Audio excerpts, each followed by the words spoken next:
श्री सच्चिदानंद सद्गुरु साईनाथ महाराज की जय। अध्याय 26 भक्त पंथ हरिश्चंद्र पितले और गोपाल आंबेडकर की कथाएं।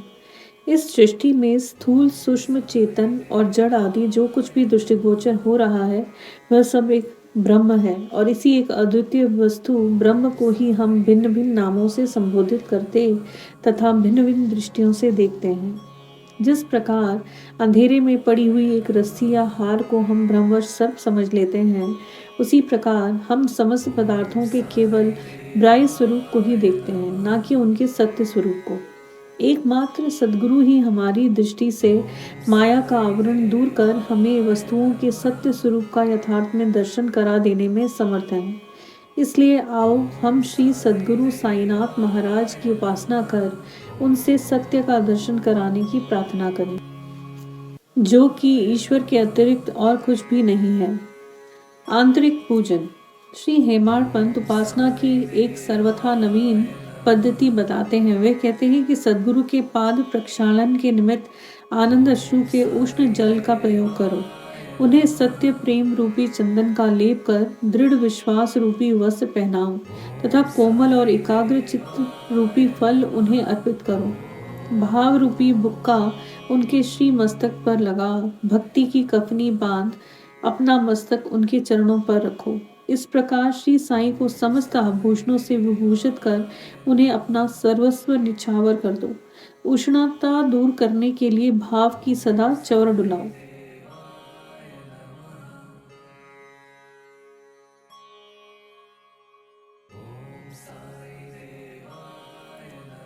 इस प्रकार आनंददायक पूजन कर उनसे प्रार्थना करो, हे प्रभु साईं, हमारी प्रवृत्ति अंतर्मुखी बना दो, सत्य और असत्य का विवेक दो तथा सांसारिक पदार्थों से आसक्ति दूर कर हमें आत्मानुभूति प्रदान करो।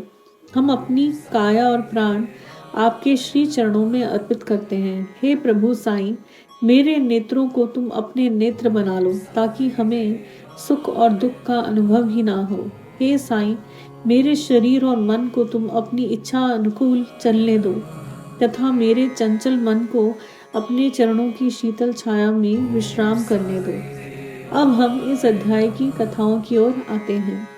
भक्त पंथ। एक समय एक भक्त जिनका नाम पंत था, एक अन्य सद्गुरु के शिष्य थे। उन्हें शिरडी पधारने का सौभाग्य प्राप्त हुआ।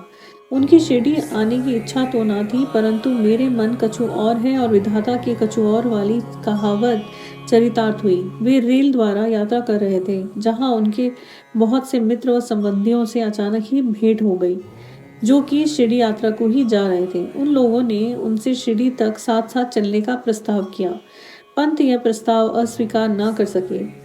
तब वे सब लोग बंबई में उतरे और पंत विरार में उतरकर अपने सद्गुरु से शिरडी प्रस्थान करने की अनुमति लेकर तथा आवश्यक खर्च आदि का प्रबंध कर सब लोगों के साथ रवाना हो गए। वे प्रातःकाल वहां पहुंच गए और लगभग 11 बजे मस्जिद को गए। वहां पूजनार्थ भक्तों का एकत्रित समुदाय देख सबको अति प्रसन्नता हुई, परंतु पंत को अचानक ही मूर्छा आ गई और वे बेसुध होकर वहीं गिर पड़े। तब सब लोग भयभीत होकर उन्हें स्वस्थ करने के समस्त उपचार करने लगे। बाबा की कृपा से और मस्तक पर जल के छींटे देने से वे स्वस्थ हो गए और ऐसे उठ बैठे जैसे कि कोई नींद से जगा हो। त्रिकालज्ञ बाबा ने यह सब जानकर कि यह अन्य गुरु का शिष्य है, उन्हें अभयदान देकर उनके गुरु में ही उनके विश्वास को दृढ़ करते हुए कहा, कैसे भी आओ, परंतु भूलो नहीं अपने ही स्तंभ को दृढ़ता पूर्वक पकड़कर सदैव स्थिर हो उनसे अभिन्नता प्राप्त करो। पंत तुरंत इन शब्दों का आशय समझ गए और उन्हें उसी समय अपने सद्गुरु की स्मृति हो आई। उन्हें बाबा के इस अनुग्रह की जीवन भर स्मृति बनी रही। श्री हरिश्चंद्र पितले। बंबई में एक हरिश्चंद्र पितले नामक सद्गृहस्थ थे। उनका पुत्र मिर्गी रोग से पीड़ित था। उन्होंने अनेक प्रकार की देशी व विदेशी चिकित्साएं कराईं, परंतु उनसे कोई लाभ न हुआ। अब केवल यही उपाय शेष रह गया था कि किसी संत के चरण कमलों की शरण ली जाए। 15वें अध्याय में बतलाया जा चुका है कि श्री दासगणों के सुमधुर कीर्तन से श्री साईं बाबा की कीर्ति बंबई में अधिक फैल चुकी थी। पितले ने भी सन 1910 में उनका कीर्तन सुना और उन्हें ज्ञात हुआ कि श्री साईं बाबा के केवल स्पर्श या दृष्टि मात्र से ही असाध्य रोग समूल नष्ट हो जाते हैं। तब उनके मन में श्री साईं बाबा के शुभ दर्शन की तीव्र इच्छा जागृत हुई। यात्रा का प्रबंध कर भेंट देने हेतु फलों की टोकरी लेकर पत्नी और बच्चों सहित वे शिरडी पधारे।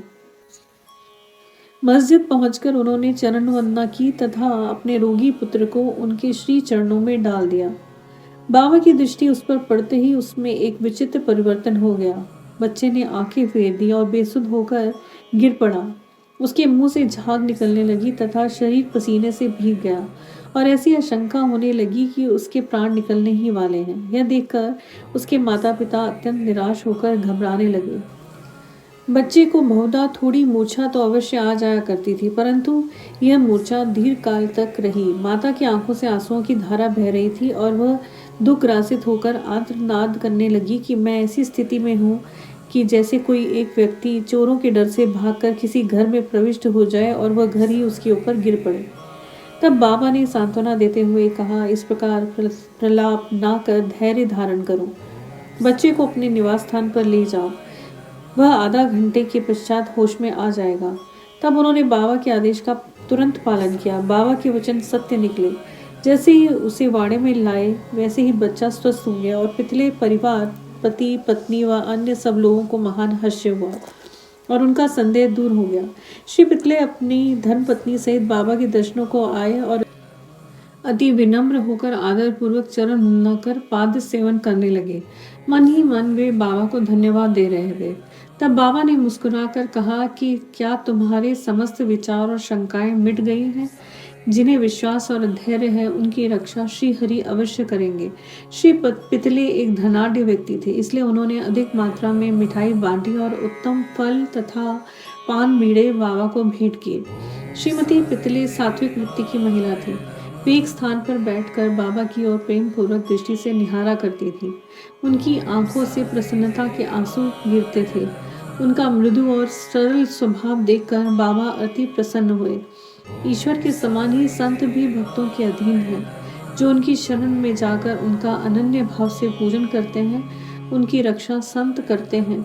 शिरडी में कुछ दिन सुखपूर्वक व्यतीत कर पितले परिवार ने बाबा के समीप मस्जिद में जाकर और चरण वंदना कर शिरडी से प्रस्थान करने की अनुमति मांगी। बाबा ने उन्हें उदी देकर आशीर्वाद दिया। पितले को पास बुलाकर वे कहने लगे, बापू, पहले मैंने तुम्हें 2 रुपए दिए थे और अब मैं तुम्हें 3 रुपए देता हूँ। इन्हें अपने पूजा गृह में रखकर नित्य इसका पूजन करो, इससे तुम्हारा कल्याण होगा। श्री पितले ने उन्हें प्रसाद स्वरूप ग्रहण कर बाबा को पुनः साष्टांग प्रणाम किया तथा आशीष के लिए प्रार्थना की। उन्हें ये विचार भी आया कि प्रथम अवसर होने के कारण मैं इसका अर्थ समझने में असमर्थ हूँ कि 2 रुपए पहले कब दिए थे। वे इस बात का स्पष्टीकरण चाहते थे, परंतु बाबा मौन ही रहे। बम्बई पहुंचने पर उन्होंने अपनी वृद्ध माता को शिरडी की विस्तृत वार्ता सुनाई और 2 रुपए की समस्या भी उनसे कही। उनकी माता को भी पहले तो कुछ समझ में न आया, परंतु पूरी तरह विचार करने पर उन्हें एक पुरानी घटना की स्मृति हो आई, जिसने यह समस्या हल कर दी। उनकी वृद्ध माता कहने लगी, जिस प्रकार तुम अपने पुत्र को लेकर श्री साईं बाबा के दर्शनार्थ गए थे, ठीक उसी प्रकार तुम्हें लेकर तुम्हारे पिता अनेक वर्ष पहले अक्कलकोट महाराज के दर्शनार्थ गए थे। महाराज पूर्ण सिद्ध योगी, त्रिकालज्ञ और बड़े उदार थे। तुम्हारे पिता परम भक्त थे, इस कारण उनकी पूजा स्वीकार हुई। तब महाराज ने उन्हें पूजनार्थ 2 रुपए दिए थे, जिनकी उन्होंने जीवन पर्यंत पूजा की। उनके पश्चात उनकी पूजा यथाविधि न हो सकी और वे रुपए खो गए। कुछ दिनों के उपरांत उनकी पूर्ण विस्मृति भी हो गई। तुम्हारा सौभाग्य है जो कि श्री अक्कलकोट महाराज ने साईं रूप में तुम्हें अपने कर्तव्य और पूजन की स्मृति कराकर आपत्तियों से मुक्त कर दिया है। अब भविष्य में जागरूक रहकर समस्त शंकाएं और सोच विचार छोड़कर अपने पूर्वजों का स्मरण कर, रिवाजों का अनुसरण कर उत्तम प्रकार का आचरण अपनाओ। अपने कुलदेव तथा इन रुपयों की पूजा कर उनके यथार्थ स्वरूप को समझो और संतों का आशीर्वाद ग्रहण करने में गर्व मानो। श्री साईं समर्थ ने दया कर तुम्हारे हृदय में भक्ति का बीजारोपण कर दिया है और अब तुम्हारा कर्तव्य है कि तुम उसकी वृद्धि करो। माता के मधुर वचनामृत का पान कर श्री पितले को अत्यंत हर्ष हुआ और उन्हें बाबा की सर्वकालज्ञता विदित हो गई और उनके श्री दर्शन का भी महत्व ज्ञात हो गया। इसके पश्चात वे अपने व्यवहार में अधिक सावधान हो गए। श्री आमडेकर पुणे के श्री गोपाल नारायण आमडेकर बाबा के परम भक्तों में से एक थे, जो ठाणे जिला और जवाहर स्टेट के आबकारी विभाग में 10 वर्षों से कार्य करते थे। वहां से सेवानिवृत्त होने पर उन्होंने अन्य नौकरी ढूंढी, परंतु वे सफल न हुए। तब उन्हें दुर्भाग्य ने चारों ओर से घेर लिया, जिससे उनकी आर्थिक स्थिति और भी अधिक दयनीय हो गई। ऐसी परिस्थिति में उन्होंने 7 वर्ष व्यतीत किए। वे प्रति वर्ष शिरडी जाते और अपनी दुखदायी कथा वार्ता बाबा को सुनाया करते थे। सन 1916 में तो उनकी स्थिति और भी अधिक चिंताजनक हो गई। तब उन्होंने शिरडी जाकर आत्महत्या करने की ठानी। इसलिए वे अपनी पत्नी को साथ लेकर शिरडी आए और वहां 2 मास तक ठहरे। एक रात्रि को दीक्षितवाड़े के सामने एक बैलगाड़ी पर बैठे बैठे उन्होंने कुएं में कूदकर प्राणांत करने का निश्चय किया।